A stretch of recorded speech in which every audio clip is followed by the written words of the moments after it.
on Australia's business channel. This is Media Week.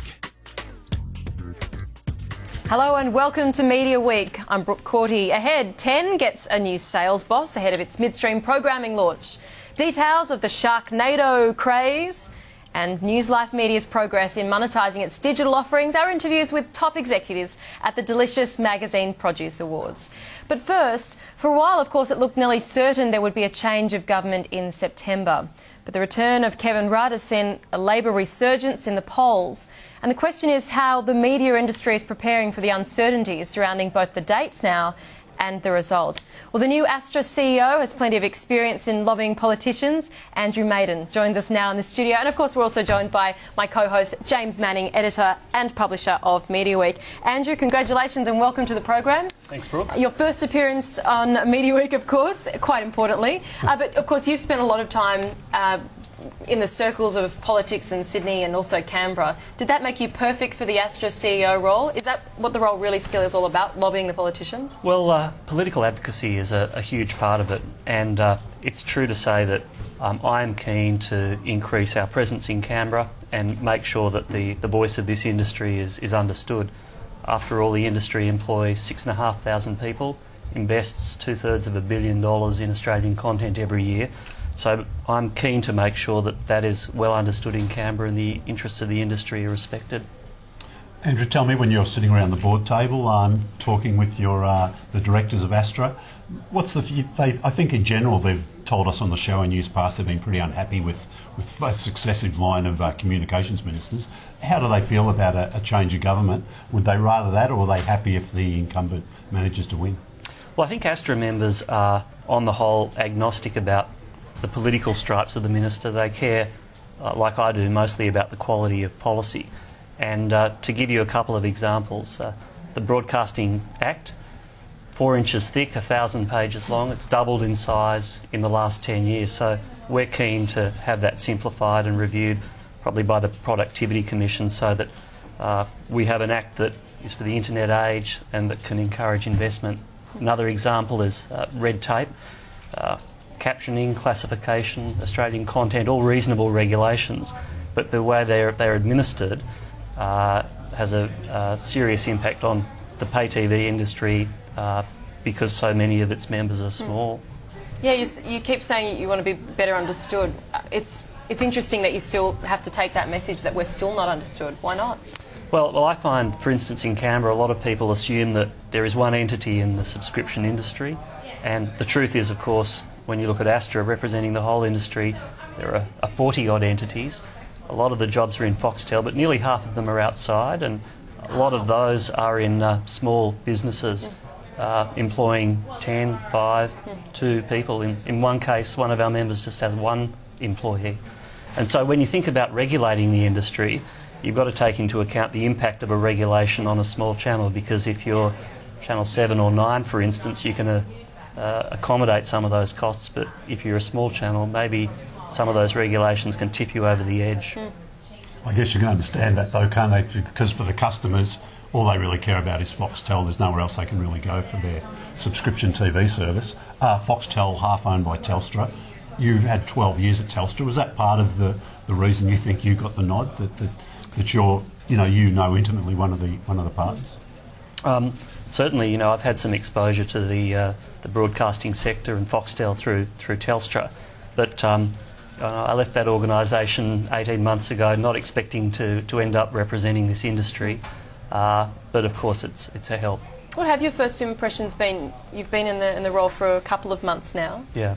I imagine you haven't got through the Broadcasting Act in great detail. I'm sure you've looked at it before, but that's probably still on the doorstep, is it? Don't start me on anti-siphoning.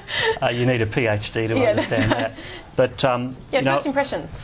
I've been surprised at how collegiate the industry is. I come from telco, where the industry is very competitive, and competitors take every opportunity to have a go at one another. But I think on the whole, those 40 entities that I talked about who represent subscription TV work together and recognise their interests are served by supporting one another.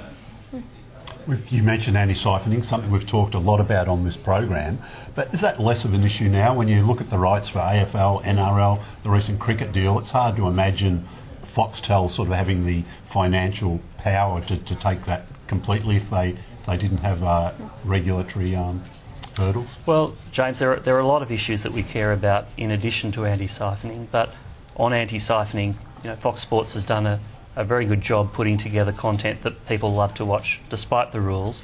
But the current list is more than 1,300 events long. There's nothing particularly iconic about the US Masters Golf or the FA Cup final.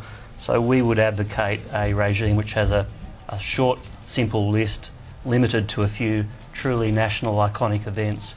And where rights holders have purchased a right, they should be obliged to broadcast it in full nationally and live. It's good you're optimistic about that because we've heard that a lot. I mean, nothing ever happens about it.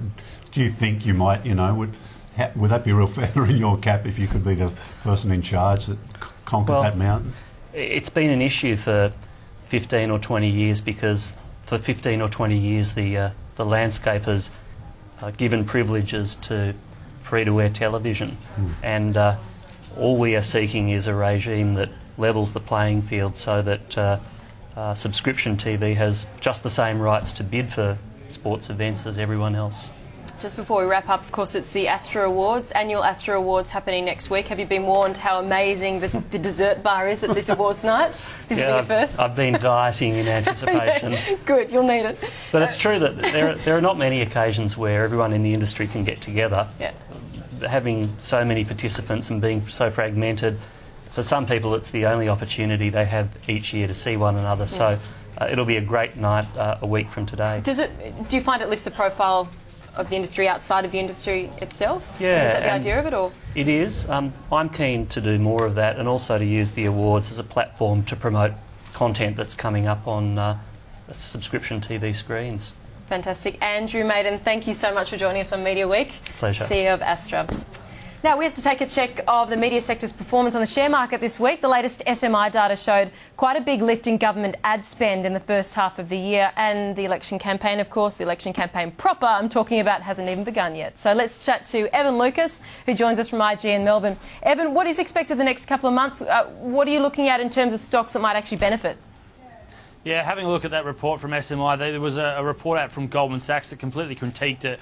And having a look over the next couple of months, they are really watching very, very closely. New News Corp, also Seven West Media and also 10. They're staying a little bit clear of Fairfax. And the reason for it is that they saw that there's a 104% jump in digital spend, and that's a huge increase. And they expect that to actually ramp up even further with basically the expectation of a federal election happening inside the next sort of 4 or 5 days. Some people are calling about that. So that means the next 6 weeks plus could be a really, really bumper season.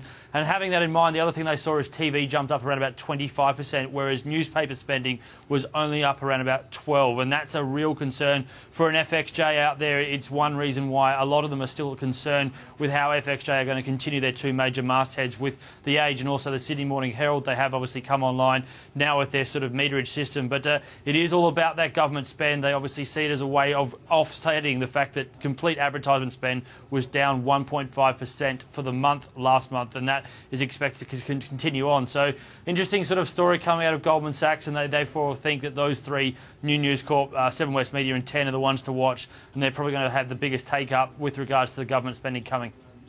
Evan Lucas, thanks for the update. Appreciate it. Thanks, Brooke. Great stuff. That's Evan Lucas there from IG in Melbourne. All right, let's get a bit more on some of the ad spend numbers out there and bring in James Manning, who's from Media Week, of course. Give us some thoughts around 10, which is one of the listed stocks, of course, but there's some programming announcements coming up tonight. Yeah, look, we're going to hear from Hamish McLennan. He's going to be talking about lots of things. I think they've got a new drama, Wonderland. There'll be a bit of speculation. Will that be this year or next year? I think we'll probably see it this year. He'll be talking about the Winter Olympics, which they've got next year. There are much hyped breakfast shows, if you like, from TV guru Adam Boland, a morning program, a breakfast program. We'll get some details about them. We'll get a start date. The Bachelor's coming. We probably expect that'll come this year because 10 really need a sort of some new programming to wash through and help get their ratings up and that ad share, which is bubbling around about 20%, just over. They've really got to get back into that game. Yeah, not really much of an improvement. No, really, we've seen basically 9 and 7 are controlling about 80% of that ad market. 9 a little bit, 7 a little bit over 40. 7 a little bit under, but 10 so really it's a pretty strong wants to get back grip into that that game. those two have got. Sure. What about Barry O'Brien's standing down as the sales chief at 10? We promoted this one because that seems to be big news, but what about the person taking over? Who have we got? Louise Barrett. She's been there a little while at 10, started earlier this year, moved across from 9 Entertainment. She was on gardening leave for a while. She wasn't allowed to start. But it's a good get. Barry used to be a regular on our show, of course, before he left the advertising agency and went into TV. It was a surprising move for some people, but I think, he probably helped some, because they were in a bad place when he got there. They've had a few different executives. So, Lou, again, well respected. But it really comes down to their programming, They can only do so much, the good sales execs. They really need that programming to sell. Did you get an interview with Hamish McLennan? For the 10 programming launch? We think we've got him, yeah. Hopefully. So it could be on the channel tomorrow. I might have put you on the spot there. That's all right. We'll take a quick break. Coming up on Media Week, just who has got the biggest NRL radio audiences? We will settle that debate when we get back.